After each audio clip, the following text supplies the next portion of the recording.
जनपद रुद्रप्रयाग के अंतर्गत विकासखंड जखोली के दिगधार बड़म्बा में स्वीकृत सैनिक स्कूल का कार्य विगत 9 वर्षों से लंबित पड़ा हुआ है। सैनिक स्कूल का कार्य शुरू न होने पर स्थानीय जनता में आक्रोश है। जनता का कहना है कि चुनाव से कुछ समय पहले मुख्यमंत्री धामी ने सैनिक स्कूल निर्माण के लिए 1 करोड़ रुपए देने की घोषणा की थी, लेकिन लगता है कि वो अपनी घोषणा ही भूल गए हैं। जनता ने चेतावनी देते हुए कहा कि यदि शीघ्र ही दिगधार बड़मा में सैनिक स्कूल का निर्माण कार्य शुरू नहीं होता है तो समस्त से क्षेत्रीय जनता उग्र आंदोलन शुरू करने के लिए बाध्य हो जाएगी। दरअसल वर्ष 2013 में जखोली विकास खंड के दिगधार बड़मा में सैनिक स्कूल खोलने की स्वीकृति मिली थी। स्वीकृति मिलने के बाद 2014 में कार्य भी शुरू हुआ।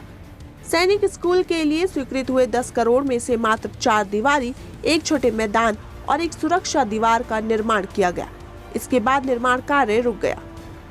सैनिक स्कूल निर्माण के नाम पर खर्च हुए करोड़ों रुपयों की जांच करने की बात भी कही गई और कहा गया कि संबंधित कार्यदायी संस्था उत्तर प्रदेश निर्माण निगम और ठेकेदार से करोड़ों रुपए की रिकवरी भी की गई, लेकिन बावजूद इसके कार्य आगे नहीं बढ़ पाया। स्थानीय ग्रामीणों ने सैनिक स्कूल निर्माण के लिए 1300 नाली भूमि निःशुल्क दान दी है। अब ग्रामीणों का कहना है कि सैनिक स्कूल का निर्माण न होने से उन्होंने अपनी खेती का भी नुकसान करवाया है। सैनिक स्कूल निर्माण संघर्ष समिति के अध्यक्ष कालीचरण रावत ने उप जिलाधिकारी जखोली के माध्यम से प्रदेश के मुख्यमंत्री पुष्कर सिंह धामी को भेजे ज्ञापन में कहा कि देहरादून के भाऊवाला में केंद्र सरकार ने नई सैनिक स्कूल निर्माण की स्वीकृति दी है, लेकिन दिगधार बड़मा में स्वीकृत सैनिक स्कूल के निर्माण कार्य को पिछले 9 वर्षों से अधर में लटका रखा है। ऐसे में साफ जाहिर होता है कि यहाँ पर सरकार की सैनिक स्कूल बनाने की कोई मंशा नहीं है। साथ ही उन्होंने कहा कि भाऊवाला के बजाय सैनिक स्कूल का निर्माण दिगधार बड़मा में होना चाहिए। यदि दिगधार बड़मा में स्वीकृत सैनिक स्कूल को देहरादून स्थानांतरित किया जाता है तो केंद्र व राज्य सरकार के विरुद्ध विशाल जन आंदोलन छेड़ा जाएगा।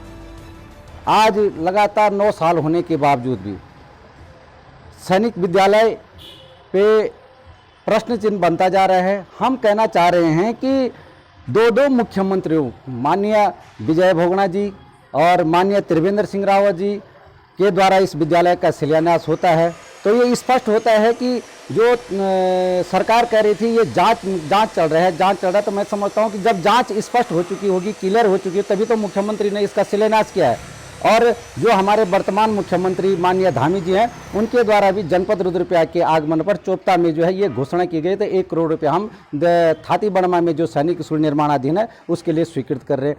परंतु दुख की बात क्षेत्रीय जनता में इसलिए पैदा हो रही है कि माननीय मुख्यमंत्री जी चुनाव से ठीक 1 महीने पहले रुद्रप्रयाग जनपद में आते हैं और कहते हैं कि दिगधार सैनिक स्कूल के लिए 1 करोड़ रुपया दिया जाएगा, स्वीकृति करने की बात करते हैं और ठीक जैसे ही चुनाव होते हैं वो दोबारा मुख्यमंत्री बनते हैं, वो इस बात को भूल जाते हैं कि वो माननीय प्रधानमंत्री जी का और माननीय रक्षा मंत्री जी का आभार प्रकट करते हैं कि सैनिक स्कूल उत्तराखंड के देहरादून में भाऊवाला में बनने की स्वीकृति मिलने पर धन्यवाद ज्ञापन करते। तो हम समझते हैं कि कहीं ना कहीं ये जनपद रुद्रप्रयाग की आम जनता के साथ छल है और थाती बड़मा की जनता ने 1300 नाली जो है निःशुल्क उत्तराखंड राज्य के विकास में जो है सैनिक स्कूल के लिए दिया था। और आज मैं समझता हूँ कि ये कहीं ना कहीं उन ग्रामीणों का अपमान है कि जिन्होंने इतने निस्वार्थ रूप से अपने पैतृक संपत्ति को उत्तराखंड के विकास के लिए समर्पित किया था। सरकार से एक बार पुनः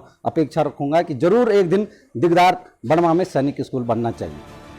उत्तरकाशी से समय साक्षी के लिए अंकित चंद भट्ट की खास खबर।